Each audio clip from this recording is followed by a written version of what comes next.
I remember the first meeting with Grimshaw's, we had to be a bit, what's the phrase, ballsy. It was an absolutely insane idea concocted by a group of lovely people.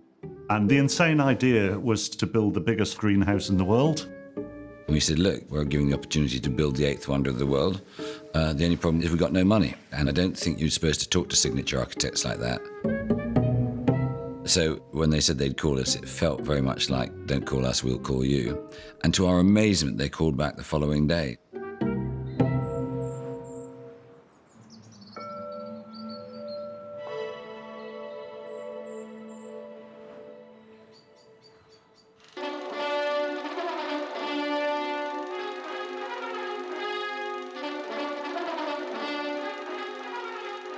The idea behind Eden was ridiculously simple. It was inspired by Arthur Conan Doyle's Lost Worlds and the notion that somewhere in the world there was a lost civilization in which all the bounty that was put on Earth had been gathered together as an informative lesson to humankind that you should treat abundance with respect. So we wanted to build the first greenhouse in the world that could contain a full-sized rainforest.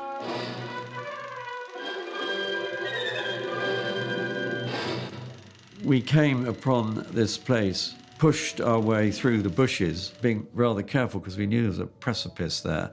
And we pushed the final row of stuff apart, and there was this quite extraordinary kind of moon landscape.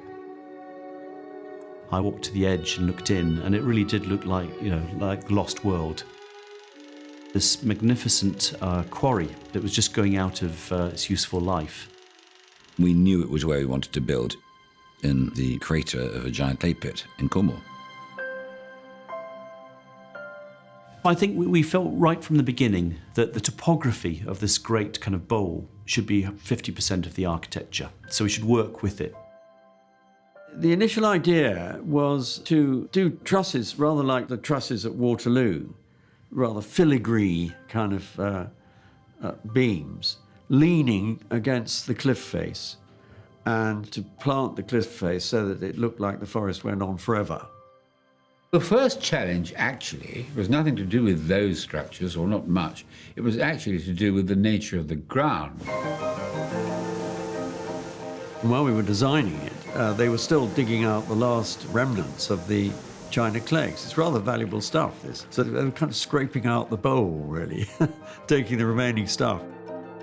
The boys back at Grimshaw were getting increasingly irate with doing drawings where the foundation line was moving by 10 meters a week.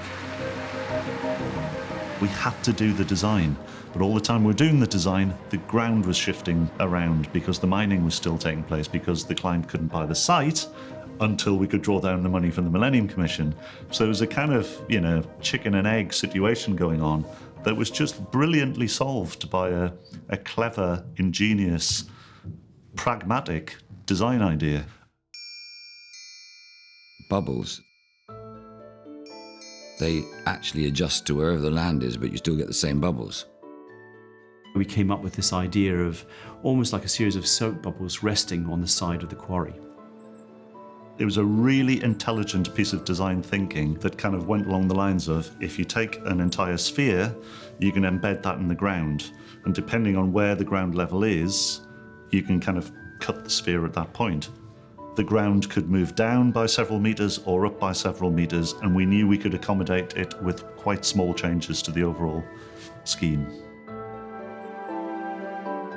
There's no question that it's probably seen as an iconic building form, but it didn't come from any kind of notion that, we want it to look like this. It came from absolute pragmatics.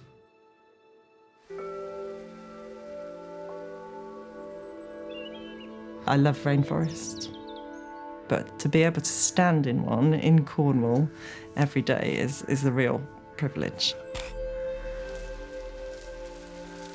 You can sort of forget it's there.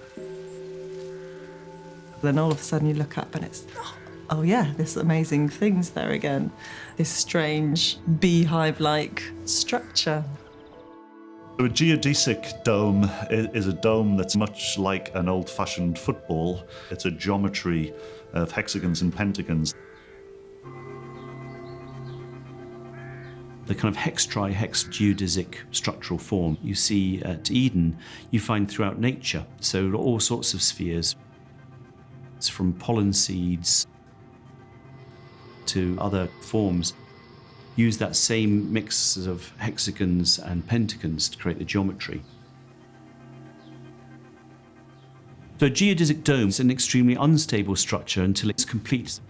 So I think we probably, during the construction of Eden, used almost all the scaffolding in southwest England. It was a very bad time to do an extension or any other building work. But there's another problem, of course. How do you glaze something like that? Plants require as much light as possible. Therefore, you want cladding which can span a long way and doesn't have any of its own substructure. So we decided in the end that we should use air-inflated pillows of a material called ETFE. It's incredibly light. An 11-metre hexagon can be lifted by one man. Compared to a glass and steel structure, it uses around 1% of the volume of material. So the final weight of the building is no more than the weight of the air inside the building. Not only is it much more economical, but it's also environmentally far more efficient.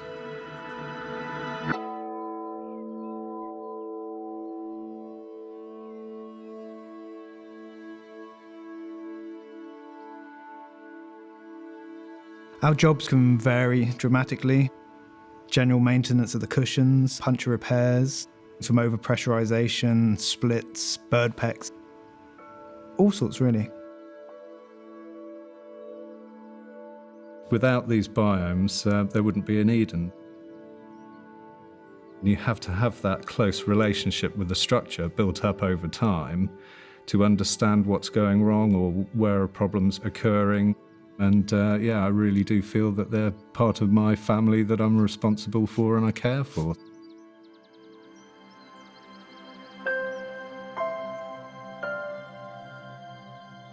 We designed the pillows so that they could be replaced.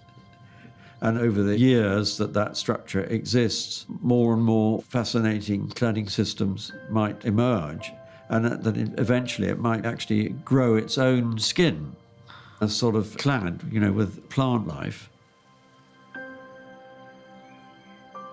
I think one of the big architectural issues of the future is realizing the real significance of plants in human life, and the connection between plants and buildings can only get closer, I think.